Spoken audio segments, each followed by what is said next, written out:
Hello everyone, how you doing? I hope you're well. I finally found some time to get this recording done, a Skeletors Ice Attack. I'm not sure how long this video is going to be. I said the last time I listened to this tape must have been 40 years ago. So, I don't know, maybe 5-10 minutes aside. So, I won't be reading and showing you this mini comic today. I'll leave that for the next video. Let's say I don't want it to run on too long. So yeah, let's get started.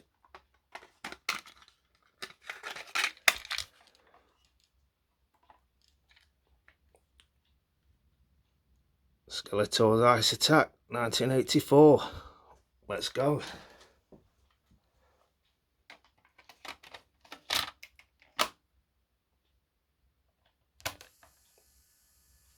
Hope you enjoy it.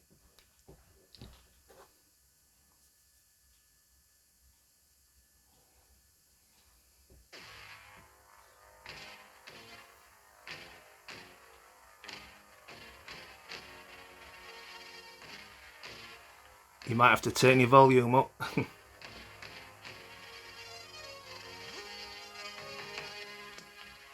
Masters of the Universe.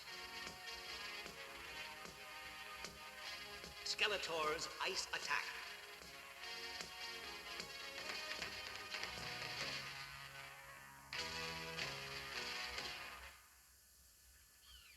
It was a bright, sunny day in the port of Randerhaven.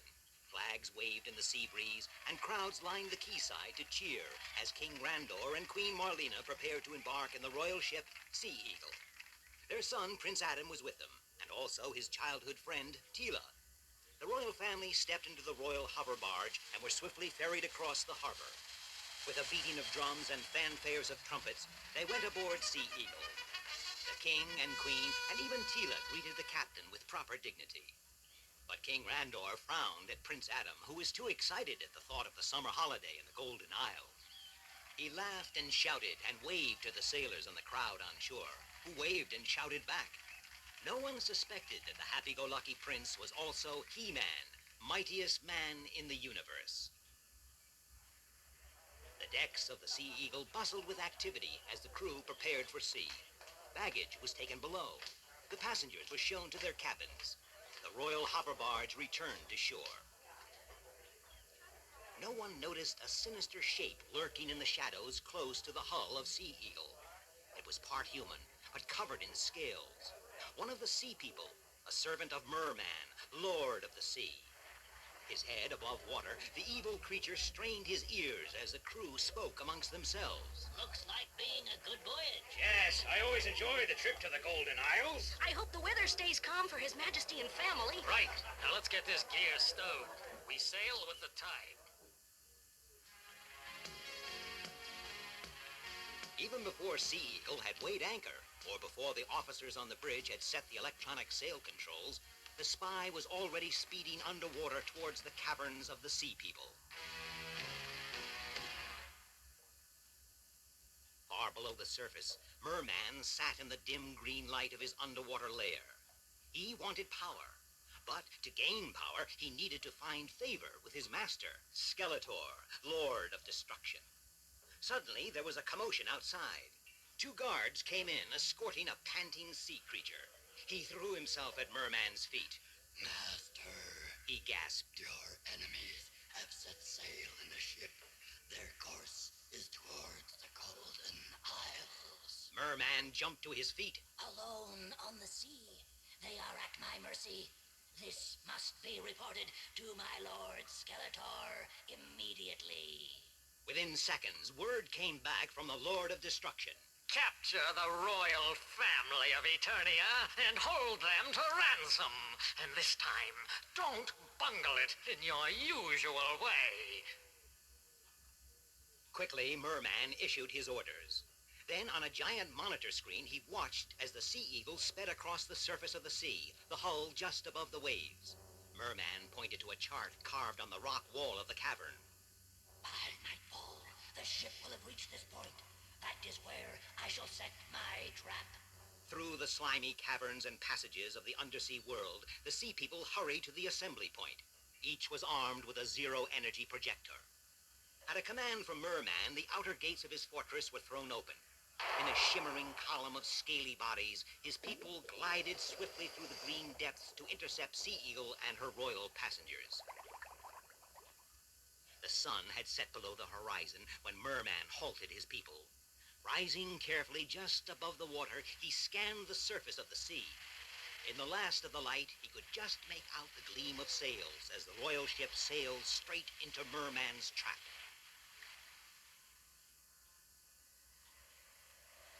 On board, King Randor and Prince Adam had joined the captain on the bridge. All was quiet. Lights flickered on the navigation panel. The wheel was on automatic pilot. Only occasionally an officer adjusted the sail controls as the wind changed slightly. The king and his son went to their cabins, and the great ship flew across the waves and into the gathering darkness.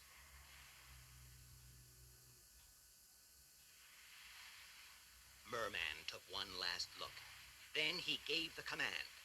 The sea people spread out into a wide circle, and as the Sea Eagle reached the center, they aimed their weapons and fired. As the zero energy was released, the sea began to freeze. A thin film of ice formed around the ship. It grew thicker. It formed into hummocks and pinnacles. Soon, the Sea Eagle was trapped in the middle of a giant ice floe. Merman dismissed his people, then waited to decide his next move. On the bridge of Sea Eagle, the instrument showed the speed of the ship rapidly dropping. The captain ordered powerful searchlights to be switched on. At first, there was nothing to see. Then one of the sailors cried out, Captain, look at the sea! There's something happening to it! The waves had stopped moving. The sea is freezing. Cried the captain. We must break out. Set more sail. But even as the controls were adjusted, the ice was growing thicker and piling up around the ship. Sea Eagle was trapped and helpless. The passengers and crew dressed in cold weather gear and examined the ice from the deck. We must try to blast our way out. Said the captain. The ship's weapons were trained on the ice, but even after several minutes firing, they had no effect. When dawn came, the ship was held as firmly as before. In his cabin, Prince Adam was thinking about the situation. This is the work of Skeletor, or one of his evil band. He said to himself. It is time for the masters of the universe to take a hand. He pulled the sword of power from its hiding place among his clothes in a chest. Unsheathing the sword, he cried, By the power of Grayskull! and was instantly transformed into He-Man. Using the power of the blade, he sent out a powerful telesummons to Man-at-Arms back at Castle Grayskull to join him secretly in Talon Fighter. Then he made his way stealthily to the ship's chart room. There, after a quick search, he found the chart he was looking for. Then he hurried back to his cabin to study it and complete his plans. With the chart spread on the cabin table, He-Man worked out the position of Sea Eagle. Then, he thought, While the ship is trapped in the ice, we may be attacked at any time. There is only one way to melt an ice floe of this size. We must try to harness the power of Inferno Island. It is a long way off, but it is our only chance. rolling up the chart and tucking it into his belt, He-Man slipped out of the cabin and up on deck. It was deserted as the passengers and crew stayed below decks out of the bitter cold from the ice. Taking a coil of rope, He-Man tied it to the ship's rail and climbed down it. The ice was piled in a great jumbled mass. After a few steps, He-Man was out of sight of the ship, but he hurried on until he came to the water's edge where the floe was flat and smooth. Even as he did so, the sword of power began to pulsate with light as it picked up a homing signal from Talon Fighter.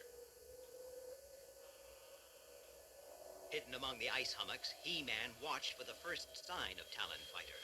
From far off, he made out the roar of the craft's jets. Then the sound stopped as Man-at-Arms cut the power and swooped down in a fast, silent glide close above the waves and hidden from the Sea Eagle by the ice. One quick burst of reverse thrust, and the sleek craft was down and sliding to a halt close to He-Man. Man-at-Arms stepped out of the cockpit and grasped He-Man by the hand. I think that this mischief is the work of that green troublemaker, Merman. I saw a lot of activity below the waves as I flew over. He-Man showed Man-at-Arms the chart. I don't know exactly what Merman is likely to be plotting, He said. but we have not a moment to lose. With He-Man He-Man at the controls, Talon Fighter lifted from the ice and, in a moment, was a shining speck against the sky. With its controls locked onto the course already worked out by He-Man from the borrowed chart, Talon Fighter flashed through the sky. Soon the ice floe and the imprisoned Sea Eagle were left far behind. He-Man strained his eyes, scanning the horizon. Then he cried out, There it is, dead ahead, Inferno Island. Soon they could make out clearly the smoking top of the island. The smoke rose in a column higher even than Talon Fighter, and He-Man took over the controls and made a wide circle to avoid it. Then he put Talon Fighter into a steep dive that brought them close to the crater of the volcano. The craft bounced and buffeted in the hot air currents rising from the fiery island. It took all of He-Man's mighty strength to hold a steady course round the rim of the crater where molten lava bubbled and fumed close to overflowing. He-Man circled the volcano once more. Then he swung Talon Fighter into position for a long, fast dive towards the crater's rim. Jets screaming at full power, Talon Fighter hurtled downwards.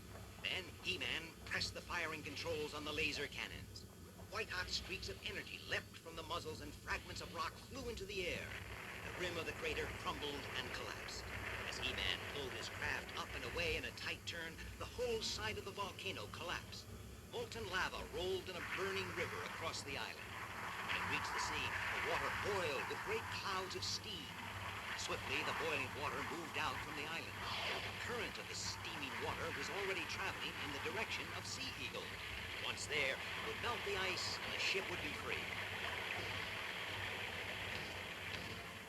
Racing ahead of the current, Talon Fighter drew close to the ice floe. As Man-at-Arms had done, He-Man came in low. And through the clear water, he saw the Sea People massing for the attack. The warm current was going to arrive too late.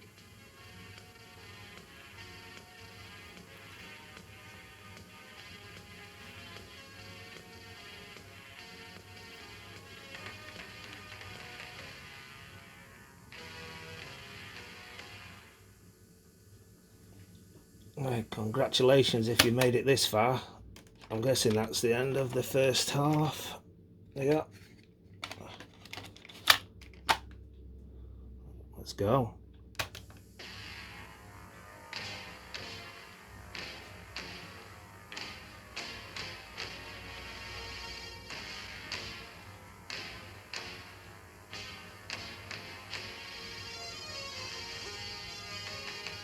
He-Man brought Talon Fighter in to hover just above the ice. Then he jumped out, while Man-at-Arms again took to the air. His job was to keep watch on the activities of the Sea People.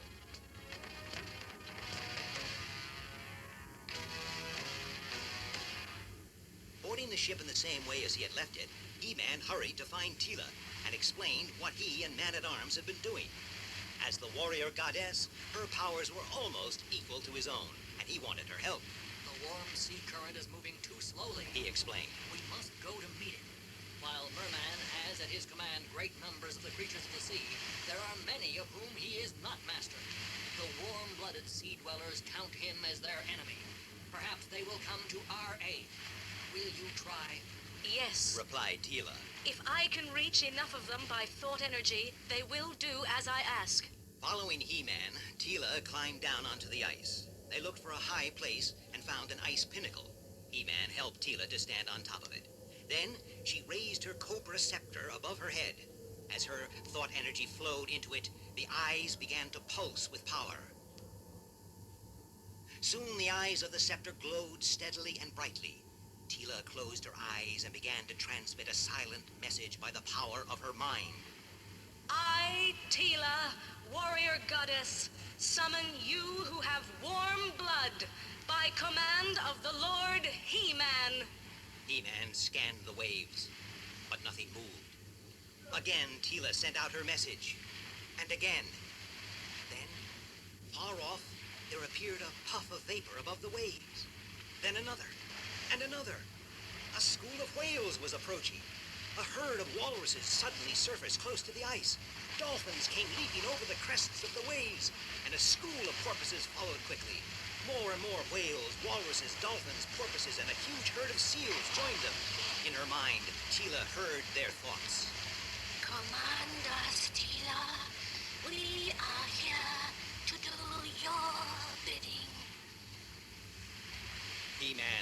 the sea animals as they jostled beside the ice floe. Now, He said to Tila. command them to push against the ice. Again, Tila raised the cobra scepter, and again the eyes glowed as she sent out more mind energy. Use your strength.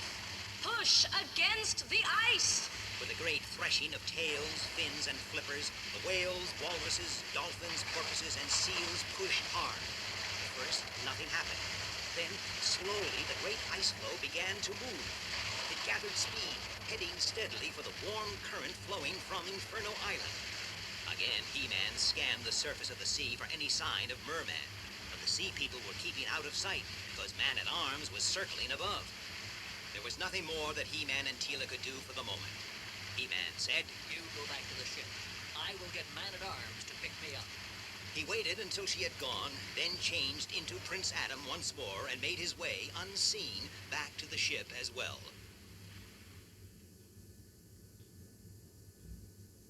Far away in his lair in Snake Mountain, Skeletor, Lord of Destruction, was uneasy.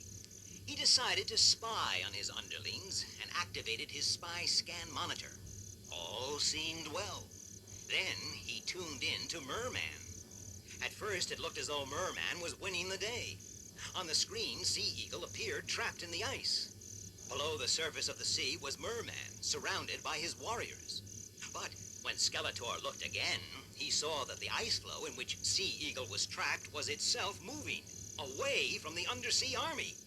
Skeletor screamed with rage, and his slaves fled in terror. That fool! He roared, His bungling will bring disaster to us all! shouting an order to his scurrying slaves. He raced out to his fast and deadly hovercraft. His Roton was ready for him, prepared for takeoff. Scattering the ground crew before him, Skeletor leapt aboard, and a moment later was flashing across the coast and out to sea. From a distance, Skeletor spotted the trapped Sea Eagle. As he got closer, he saw the great mass of creatures pushing the ice floe. Desperate to know what was happening, Skeletor called up Merman. Merman's face appeared on the cockpit video screen. You spineless jellyfish! Skeletor shrieked. This is some trick of the masters of the universe! Do something about it! I'll order my warriors. Stammered Merman. Warriors! Witless sea urchins! Cried Skeletor. Summon the sharks, stingrays, sea serpents to attack those interfering air breathers! Merman did as he was ordered, climbing onto the ice to direct operations. Skeletor watched with satisfaction as a swarm of sharks, stingrays, and sea serpents raced to the attack. Then he guided the Roton in to a light on the ice. He still had to deal with Merman. As the Roton skidded to a standstill, Skeletor leapt out and climbed onto an ice hummock. He saw Merman standing on another hummock. And he also saw the sharks, stingrays, and sea serpents fleeing for their lives. A school of highly intelligent killer whales had been patrolling at the rear of Tila's creatures as they pushed the ice floe. Now they rushed to the attack, teeth gleaming, quickly joined by the long-tusked walruses.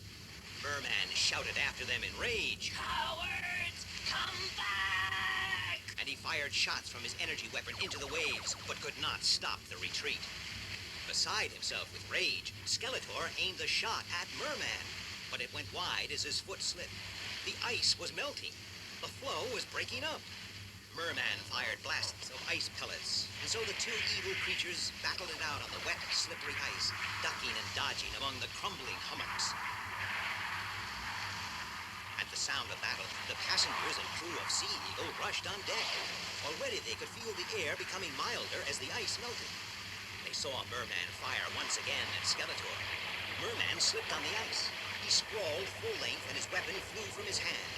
It slid along the ice and over the edge. Weaponless, Merman decided to follow. In a hail of shots from Skeletor, he dived into the water and disappeared. Alone on the ice, Skeletor made to escape at the Roton. But he had left it too late. The ice floe was already breaking into fragments. A wide lane of water separated him from his machine, which drifted farther off, even as he watched. The ice under Skeletor's feet gave a lurch. The piece upon which he was standing had broken free of the main floe and was drifting off, carrying him with it.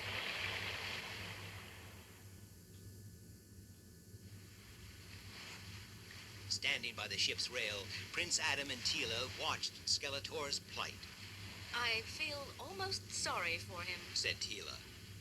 Skeletor clung in terror to the rapidly shrinking piece of ice. Merman! He screamed. I command you to come to my aid! I am your lord, master! There was a swirl in the water, but it was not Merman. One of the killer whales was in a playful mood. It swam close, then it dived under Skeletor, making the ice rock violently. Again, Skeletor shouted for Merman. Adam turned to Tila. Merman is not the bravest of creatures, He said. Skeletor is going to be very cold and wet before Merman plucks up courage to face him, let alone rescue him. The last piece of ice drifted clear of Sea Eagle. The captain shouted an order, and the sails filled to the freshening breeze. The great ship gathered way faster and faster until the wind sang in the rigging and she scarcely seemed to touch even the tops of the waves. The passengers looked astern. Already far behind, the last pieces of ice bobbed on the waves. On one, the Roton could be seen, and on another, the tiny figure of Skeletor waved and shouted for Merman.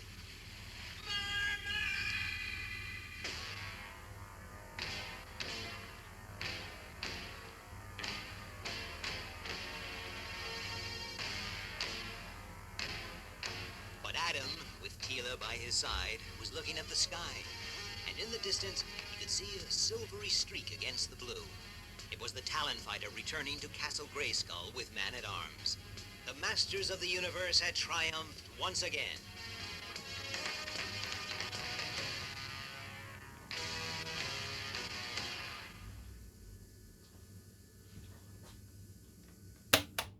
There you go. Wow, 22 minutes. If you've made it this far, congratulations. Yeah, I'll try and get that mini comic book video done over the next few days. Alright guys, I won't keep you any longer. I'll catch you on the next one. I'm out.